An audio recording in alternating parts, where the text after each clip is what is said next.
नमस्कार, welcome to my channel. मैं हूं मनीषा। दोस्तों, आज हम बात करने वाले हैं भगवान भोलेनाथ की पूजा में इस्तेमाल किए जाने वाले बेलपत्र के बारे में।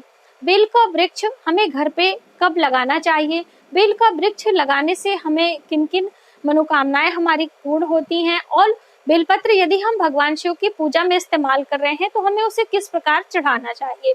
और मान लीजिए आपके पास बेलपत्र नहीं है, ऐसे में आपको क्या चढ़ाना चाहिए जिससे उस बेलपत्र का जो है कमी हम पूरा कर सके। इस तरह की बहुत सारी जानकारी बेलपत्र से जुड़ी हम आपके साथ शेयर करने वाले हैं आज के इस वीडियो में। आप वीडियो पर एंड तक बने रहे जिससे संपूर्ण जानकारी आपको प्राप्त हो सके। दोस्तों, वीडियो शुरू करने से पहले आप सभी को सावन माह की हार्दिक शुभकामनाएं। आपके जीवन में भगवान भोलेनाथ और माता पार्वती की कृपा सदियों बनी रहे। आप सभी को खुशियां प्राप्त हो, आप सभी के घर में धन धान की कभी कमी ना हो, ऐसी मेरी शुभकामना है। तो चलिए वीडियो की शुरुआत करते हैं। दोस्तों, यदि आप हमारे चैनल पर पहली बार आए हैं तो चैनल को सब्सक्राइब जरूर करें। सब्सक्राइब करने के लिए बेल आइकन को प्रेस करें जिससे हमारे वीडियो की नोटिफिकेशन आपको सबसे पहले प्राप्त हो। हम बात करें दोस्तों बेलपत्र। बेलपत्र जो बेल वृक्ष होता है उसकी जो पत्तियां होती हैं उसे बेलपत्र कहा जाता है, और यह शिव की पूजा में बहुत ही अधिक मान्यता रखता है। तो बेल वृक्ष की भी बहुत महिमा है। ये इसका वर्णन हमें विस्तार पूर्वक शिव पुराण में मिलता है। यहाँ तक बताया गया है कि जो मनुष्य मृत हो जाता है और ऐसी अवस्था में मृत व्यक्ति की जो सैया होती है वह यदि बेल वृक्ष के नीचे से होके गुजरती है तो उसके जो भी उसने मृत्यु लोक में पाप कर्म किए होते हैं उसके पापों का नाश होता है और उसे जो है शिव लोक की प्राप्ति होती है। तो इतना महत्वपूर्ण माना जाता है बेल का वृक्ष। और बेल वृक्ष यदि आप घर पे लगाते हैं तो आपके घर में धन धान्य की कभी कमी नहीं होती है। और वहीं पर यदि आप शिव मंदिर में यानी शिवालय में जाके बेल का वृक्ष लगाते हैं तो आपको शिव की कृपा प्राप्त होती है। मरणोपरांत आप शिव लोक प्राप्त करते हैं, आपके सभी पापों का नाश होता है। तो दोस्तों, बेल वृक्ष की इतनी महिमा है तो आपको जब भी अवसर मिले तो एक बार बेल का वृक्ष जरूर लगाएं। बेल का वृक्ष आप किसी नर्सरी से ले आएं और इस सावन महीना में बेल का वृक्ष लगाएं, उसकी सेवा करें। ऐसी मान्यता है कि जब बेल का वृक्ष बड़ा हो जाता है, जो उसकी पत्तियां होती हैं वह शिव भगवान पर कोई भी अन्य मनुष्य चढ़ाता है तो उसका आधा पुण्य आपको प्राप्त होता है, यानी कि जिस व्यक्ति ने उस बेल का वृक्ष रोपण किया होता है। तो आप जरूर लगाएं और आप इसका लाभ देखें। दूसरी बात, बेल वृक्ष में अनेक देवी देवताओं का वास होता है।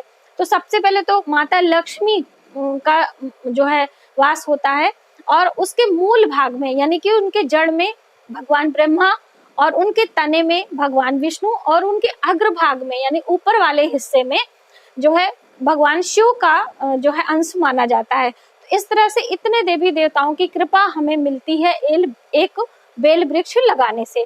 और इसकी एक पौराणिक जो है कहावत भी है दोस्तों कि आगे बेल पीछे केला फिर देखो किस्मत का खेला।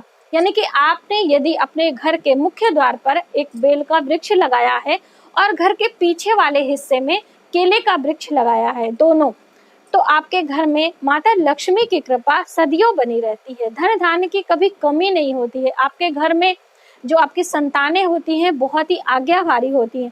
तो इतना महान होता है ये बेल का वृक्ष। और दोस्तों, कई लोगों ने हमसे पूछा था कि जो है केले का वृक्ष हमें कहाँ लगाना चाहिए। दोस्तों, आपको केले का वृक्ष हमेशा घर के पीछे वाले हिस्से में लगाना चाहिए। जैसे आप फ्लैट में रह रहे हैं तो जो पीछे वाली बालकनी है वहां पे आपको बेल का जो है ये केले का वृक्ष रखना चाहिए, या आप छत पे लगा रहे हैं तो अपने पीछे वाले हिस्से में रखें। इस तरह से केले का वृक्ष रखने का विधान हर पेड़ पौधे का अलग अलग है। जो हमारी ये पौधों वाली वीडियो है आप उसमें देख सकते हैं, मैंने संपूर्ण जानकारी आपको डिटेल में दी है, तो आप जरूर चेकआउट करें। और जब भी अवसर मिले तो बेल का वृक्ष आप लगाएं। बेल की पत्तियों में, बेल के फलों में औषधीय गुण पाए जाते हैं। दोस्तों, जो बेल का फल होता है वो बाहर से कठोर और अंदर से बहुत ही सॉफ्ट, यानी उसके अंदर का गूदा जो होता है बहुत ही मुलायम होता है। इसका शरबत हम जो है पेट संबंधी बीमारियों को दूर करने में इस्तेमाल करते हैं, और खासतौर से गर्मियों में, क्योंकि इसकी जो तासीर होती है वो बहुत ही ठंडक प्रदान करने वाली होती है। तो गर्मियों में इसका इस्तेमाल करें। और बैसाख महीने में बेल का जो फल होता है उसे दान करने की भी बहुत अधिक महिमा होती है। तो आप जब भी भगवान शिव की पूजा करें तो बेल की पत्तियों को जरूर चढ़ाएं। और चढ़ाते समय किन किन बातों का ध्यान रखा है वो भी ध्यान रखें। बेल की जो पत्तियां होती हैं वह आप जो है कटी फटी ना हो, वो बहुत ही मैच्योर पत्ती ना हो, बिल्कुल नाजुक कोमल पत्तियों को ही आप भगवान शिव के ऊपर अर्पित करें। और जब पत्तियों को अर्पित करें तो जो चिकना वाला भाग होता है उसे नीचे और जो खुरदुरा वाला भाग होता है उसे ऊपर की तरफ आपको रखना चाहिए, यानी कि इस तरह से पलट के आप रखें। चित्र में देख सकते हैं दोस्तों, मैंने अपने घर पे भी बेल का वृक्ष लगाया हुआ है, तो ये आप चित्र में देखें। इस तरह से बेल की पत्तियों का जब भी आप चुनाव करें तो ये बातें आप जरूर ध्यान रखें। और जब आप चढ़ाते हैं तो उसके पीछे एक मंत्र भी है, यदि आप मंत्र बोलना चाहें तो जरूर बोल सकते हैं। मंत्र इस प्रकार से है, त्रिदलम त्रिगुणाकारम त्रिनेत्रम च त्रिधायुतम त्रिजन्म पाप संहारम बिलपत्रम शिवार्पणम। ये था बिलपत्र का मंत्र। जब भी हम चढ़ाते हैं, यानी कि त्रिदलम 3 दलों वाला, त्रिगुणाकारम 3 आकार का होता है, यानी इसकी पत्तियां अलग अलग तीनों ओर फैली होती हैं, और एकदम साफ सुथरा बिलपत्र जब हम भगवान शिव पर चढ़ाते हैं तो हमारे 7 जन्मों के पापों का विनाश होता है। और एक बिलपत्र की महिमा 1000 अश्वमेध यज्ञ के बराबर होती है और 100 कन्यादान के बराबर इसकी महिमा बताई जाती है। यदि हम शिव पूजा में शिव मंत्रों के साथ में किसी शिवालय में जो है बिलपत्र इस तरह से चढ़ाते हैं तो आप अपनी पूजा में बिलपत्र जरूर शामिल करें। और दोस्तों ऐसी भी जो है मान्यता है और ऐसा भी वर्णन हमें मिलता है कि यदि आपको बिलपत्र नहीं मिल रहा है तो बिलपत्र के अभाव में आप समी पत्र भी इस्तेमाल कर सकते हैं। एक समी पत्र 1000 बिलपत्र के बराबर माना जाता है, तो आप समी पत्र भी भगवान शिव की पूजा में इस्तेमाल कर सकते हैं, बहुत ही शुभ होता है। समी पत्र आप अपने घर में भी लगा सकते हैं। इसे लगाने की जो दिशा होती है वह पश्चिम दिशा मानी जाती है, जो है शनि ग्रह से संबंध रखता है ये समी पत्र, तो आप शनि का जो दिशा है वो पश्चिम दिशा मानी जाती है, उस दिशा में अपने गमले वगैरह रखें। और उत्तर दिशा में भी आप समी वृक्ष रख सकते हैं। तो इस तरह से आप समी और बेल वृक्ष जब भी लगाएं तो इन बातों का ध्यान रखें। और दोस्तों जो इसके औषधीय गुणों के बारे में हम बात कर रहे थे, तो इनकी जो पत्तियां होती हैं वो हमारे लिए बहुत ही हितकारी होती हैं। तो पहला तो यही है कि इनकी पत्तियों को आप लें और मिक्सर में अच्छे से ग्राइंड करके इनका जूस निकालें, इन्हें कपड़े से छान के इनमें इनका जस्ट डबल आप जल मिलाएं और सुबह सवेरे निहार मुंह यदि इनका सेवन एक जो है शरबत के रूप में लेते हैं, शरबत इन द सेंस कि इसमें आपको चीनी वगैरह कुछ भी नहीं मिलानी है, सादा आपको डबल जल मिला के इस्तेमाल करना है, तो आपका बहुत सारा रोग जैसे कि ब्लड प्रेशर आपका लेवल में होगा, आपका शुगर अगर है तो वो कंट्रोल में होगा, यदि आपका कोलेस्ट्रॉल बढ़ा हुआ है तो वो भी लेवल में आता है। तो इतने गुणकारी हमारी ये जो बेल पत्तियां होती हैं इनका जो है उपयोग हम यदि करते हैं तो होती हैं। और ऐसे भी मान्यता है कि ये जो बेल की पत्तियां होती हैं इन्हें यदि हम पीस के यानी बिना पानी रहित आप इन्हें कूटें और इनका रस निकाल के कपड़े से छान के और आप घाव पर लगाते हैं, मान लीजिए आपके कोई कट हो गया है, कोई गहरा घाव है जो कि नासूर बन चुका है, तो आप इनका इस्तेमाल करें, इनके रस का बिना जल के, यानी कि सादा जल जो होता है रस, इसका इस्तेमाल करते हैं तो आपको बहुत लाभ मिलता है और 24 घंटे के अंदर ही इसका फर्क दिखाई देता है। ये मेरा स्वयं का अनुभव है। तो आप इसका इस्तेमाल करें। जैसे कि जो शुगर पेशेंट होते हैं उनके घाव हो जाते हैं शरीर पे तो जल्दी से वो जाते नहीं हैं, तो आप इनके जो है रस को जल में मिला के दुगना आप सेवन करें, जिससे आपका शुगर लेवल कंट्रोल में हो और जो आपका घाव हुआ है उसके ऊपर इनके रस को आप कॉटन में डिप करके वहां पे उसको रखें।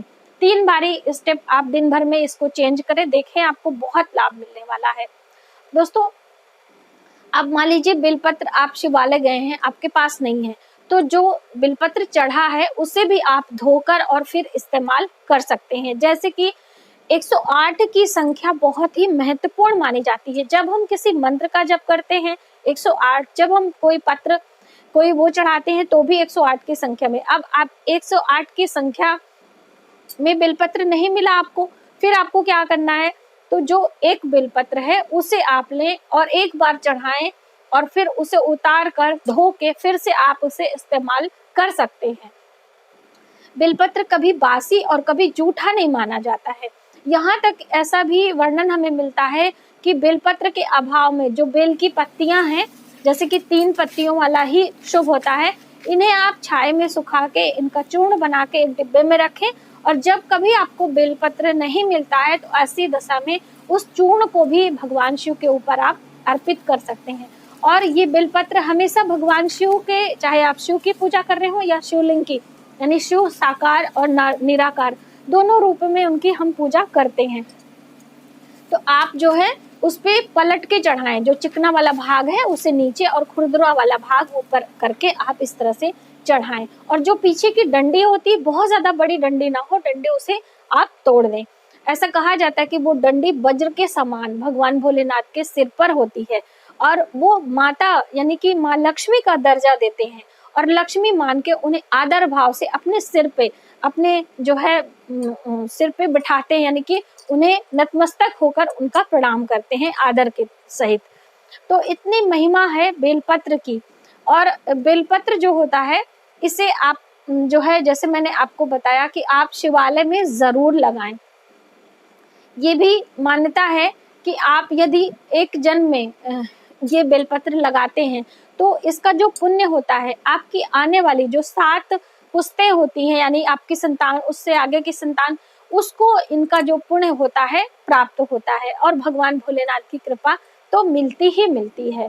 तो जब भी आपको अवसर मिले, जरूर हम आपसे बार बार आग्रह कर रहे हैं कि एक बेलपत्र आप जो है वृक्ष जरूर रोपण करें। और सावन के महीने में तो जो है ये बहुत ही उत्तम होता है, क्योंकि इसमें हल्की हल्की बारिश होती रहती है और इससे जो वृक्ष होते हैं बहुत जल्दी पनप जाते हैं, यानी कि आपको बहुत ज्यादा इसमें मेहनत करने की आवश्यकता नहीं होती है।